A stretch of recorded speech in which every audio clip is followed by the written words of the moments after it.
नमस्कार मित्रों, astro adviser में आपका एक बार फिर से स्वागत है। जीवन में कब बदलाव आ जाए कुछ कहा नहीं जा सकता, क्योंकि हम तो नियमित रूप से देखते हैं, रंग से राजा बनते भी देखते हैं, राजा से रंग बनते भी देखते हैं। एक व्यक्ति को साधारण जिंदगी से ऊंचे मुकाम तक पहुंचते देखते हैं, और एक व्यक्ति जो जीवन में सब कुछ जिसके पास है, जिसके पास अपार वैभव है, अपार धन संपदा है, उसे उससे नीचे फिसलते भी देखते हैं। क्योंकि सभी दिन एक जैसे नहीं रहते, भाग में कब बदलाव आ जाए कुछ भी नहीं कहा जा सकता। ठीक इसी तरह स्वास्थ्य के बारे में भी कह सकते हैं कि कब हम बीमार पड़ जाएं, कब हमारा स्वास्थ्य बदल जाए, कब हम बीमारियों के चक्कर में पड़ के अपना सब कुछ स्वास्थ्य, मानसिक शांति, घर गृहस्थी के सुख और धन संपदा खो बैठे, कुछ नहीं कह सकता। इसी को भाग्य कहा जाता है, इसी को प्रारब्ध कहा जाता है। लेकिन इनसे बाहर आने के लिए, इन परेशानियों से बचने की कुछ माध्यम भी हैं, जिसमें एक अध्यात्म में ईश्वर की समर्पण है। कुछ इसके लिए कई तरह के यज्ञ अनुष्ठान करते हैं, कुछ लोग इसकी ज्योतिष में मदद लेते हैं। मेरे एक मित्र हैं सुमन गुप्ता जी, वो दिल्ली से लिखते हैं कि पिछले 4-5 सालों से उनके जीवन में बहुत बदलाव आया है। 4-5 साल पहले उनका जीवन, उनका परिवार बहुत खुशहाल था, सब कुछ था उनके पास, लेकिन अचानक 3-4 साल में उनका सब कुछ बर्बाद हो गया। इकोनॉमिकल क्राइसिस में आ गए, धन की कमी हो गई, स्वास्थ्य भी ठीक नहीं रहता है, परिवार में भी बिना किसी कारण से तनाव रहता है, एक दूसरे पर अविश्वास का भाव रहता है, बच्चे भी बात नहीं मानते, पति पत्नी के मध्य भी कभी कभी झगड़ा हो जाता है, कलह की स्थिति बन जाती है। तो उन्होंने अपनी डिटेल भी भेजी है।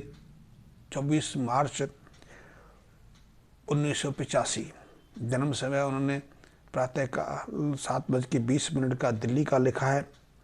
तो गुप्ता जी, सबसे पहले तो मैं आपको बताऊं कि आपकी जन्म कुंडली में कई ऐसी अशुभ युक्तियां अचानक पैदा हो गई हैं।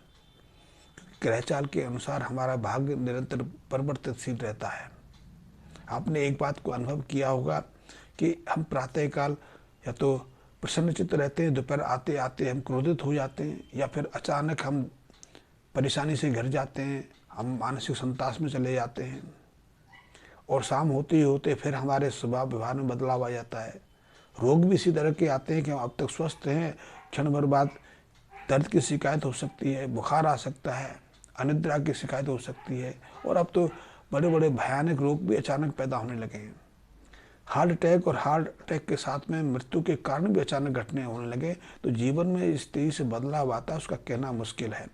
लेकिन आपने जो अपनी डिटेल भेजी है उसके अनुसार आपकी जन्म कुंडली में बुध जो ग्रह हैं वो 7वें स्थान पर बैठे हैं। 7वें स्थान का बुध बहुत अशुभ रहता है व्यापार में, और जीवन में निरंतर उथल पुथल करते रहता है। 7वें स्थान का बुध हमारी उच्च स्थिति को निरंतर घटा सकता है, तरक्की रोक सकता है, प्रमोशन में रुकावट डाल सकता है, चलते हुए व्यापार में कोई ना कोई बाधा डाल सकता है, क्योंकि 7वें स्थान का बुध नीच प्रभाव देता है, और ये जन्म कुंडली में सबसे खराब ग्रह है।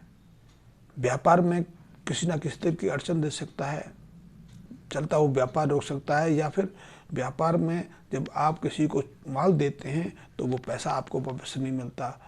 आपको यदि समय से आपका पैसा ही वापस नहीं मिलेगा तो व्यापार कैसे करोगे।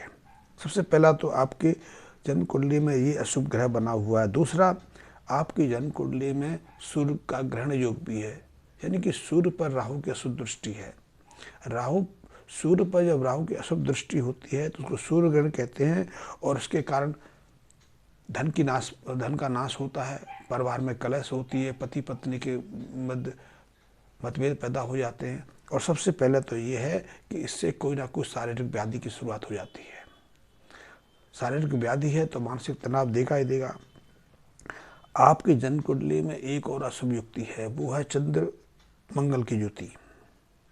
और जब चंद्र मंगल, वैसे तो इसको लक्ष्मी योग कहते हैं, लेकिन जब चंद्र मंगल पर राहु की अशुभ दृष्टि पड़ी हो, राहु का अशुभ प्रभाव, पापी प्रभाव पड़ रहा हो, तो ये मानसिक शांति को कैसे रहने देगा, और चंद्र मंगल का जो लक्ष्मी योग है उस धन को स्थिर कैसे रहने देगा।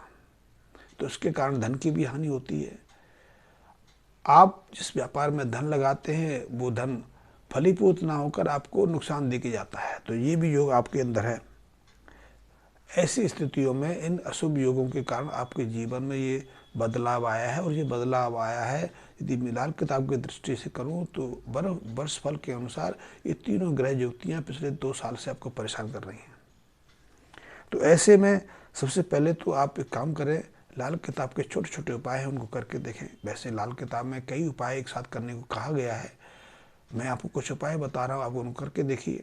निश्चित रूप से आपके जीवन में फिर वही सुख, वही समृद्धि, वही शांति लौट आएगी जो इसकी आपने आज से 4-5 साल पहले आनंद लिए हैं। तो इसके लिए सबसे पहले आप 43 दिन लगातार दूध और शहद लेकर उसको किसी मंदिर में देना शुरू कर दें। मंदिर कोई भी हो सकता है, आपके आसपास जो भी मंदिर हो, जो भी धर्म स्थल हो, उसमें आप 43 दिन लगातार दूध और शहद का वहाँ चढ़ाते रहें। ये उपाय आपके लिए बहुत मंगलवार है, और यदि इस उपाय को मंगलवार के लिए करेंगे तो ये आपको और शुभता प्रदान करेगा, आपके लिए और मांगलिक होगा। क्योंकि चंद्र मंगल में यदि राहु की अशुभता दूर चली जाए तो फिर चंद्र मंगल योग बन के आपके धन आगमन के स्रोत खुल जाएंगे। फंसे हुए जो धन हैं, जो मित्र जो व्यापार में आपसे जो उधारी लेते थे, जो धन लौटा नहीं रहे, वो आपको धन वापस मिलने लगेगा। धन होगा तो आप व्यापार को आगे बढ़ा पाएंगे। तो एक तो अभी करके देखिए। दूसरा 43 दिन खोटे सिक्के लें। तांबे के खोटे सिक्के मिल जाते हैं, पहले तो तांबे के सिक्के चलते थे, तो आप 43 खोटे सिक्के लें। यदि तांबे के खोटे सिक्के ना हो तो आप बाजार में जो पैसे अब नहीं चलते उनका भी प्रयोग कर सकते हैं, लेकिन लाल किताब तो खोटे सिक्के उनको कहती है जो तांबे से बने होते हैं। आप थोड़ा प्रयास करेंगे तो आपको तांबे के खोटे सिक्के मिल जाएंगे। तो 43 खोटे सिक्के लें, उन्हें रात पर आप कच्चे कोयले की आग पर तपाते रहें, और प्रातःकाल ब्रह्म मुहूर्त के बाद का समय जो भी हो सकता है, आप दिल्ली में रहते हैं तो प्रातः 6-7 बजे के आसपास उन 43 खोटे सिक्कों को लेकर यमुना में प्रवाहित करते हैं, किसी जल स्रोत में छोड़ के आए। इससे आपके 2 अशुभ जो ग्रह हैं वो शांत हो जाएंगे, और आपको जो प्रतिकूल स्थितियों का सामना करना पड़ा है वो प्रतिकूल परिस्थिति आपको सामने नहीं पाएंगे। तीसरा, क्योंकि आपकी जन्म कुंडली में बुध अशुभ बन के बैठे हैं, तो बुध से संबंधित कोई भी चीज़ जो आपके काम नहीं आ रही है उसे आप अपने घर में संग्रहित करके रखें। यदि ऐसी चीज़ों को आप अपने घर में संग्रहित करके इकट्ठी करके रखेंगे तो ये अशुभ प्रभाव देती रहेंगी। तो सबसे पहला तो ये है कि आप अपने घर में, यदि आपने अपने छत पर या आंगन में आपने बड़े पत्ते वाले वृक्ष लगाए हुए हैं तो उन वृक्षों को, उन पौधों को, उन गमलों को घर से बाहर निकाल दें। इसमें मनी प्लांट भी हो सकता है, रबड़ प्लांट हो सकता है, या जो कैक्टस होते हैं, ये सब को निकाल दें।